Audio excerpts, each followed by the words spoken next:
because I got an email in this week from David Jones, who writes, as I'm sure you're aware, at the end of Boxing Day's Gillette Soccer Saturday, Jeff Stelling read out a result from the Mid-Wales League, taking the mickey, only gently, out of Welshpool's 10-1 defeat to Waterloo Rovers in the Mid-Wales League. I would, however, like to bring something to your attention. I said they met their Waterloo, quite literally.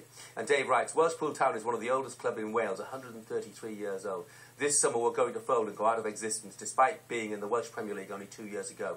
And we're one place off qualifying for the UEFA Cup only 5 years ago. Following 2 successive relegations, however, Welshpool found themselves in the Spark Mid-Wales League. 10 days before this season started, Welshpool did not have a manager or a single player signing on and had decided to fold. Myself and Neil Breeze, the assistant manager, who are both from the town and whose families have historical connections with the club, decided to take the job on and keep the club in existence. We managed to scramble 11 players together for the first game and have managed to keep the ship afloat to date. We have a skeleton committee and no chairman. The club does not have a penny to spend on anything. I'm only 26 with no previous managerial experience and should really be enjoying playing for a side.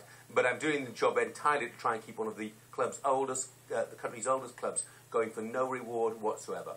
The game on Boxing Day was clearly a bad day, losing that heavily to our cross-town rivals. However, on Christmas Day, we didn't have 11 players to put out due to injuries and suspensions.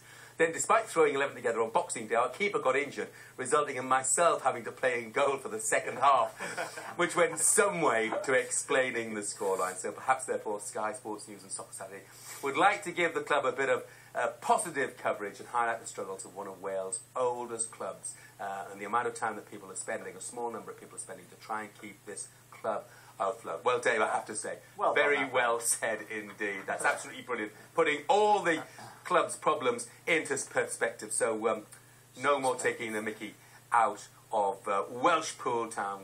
Well done so far. One score just in from the Mid-Wales League. Welshpool 1, Lansdowne Pride 7.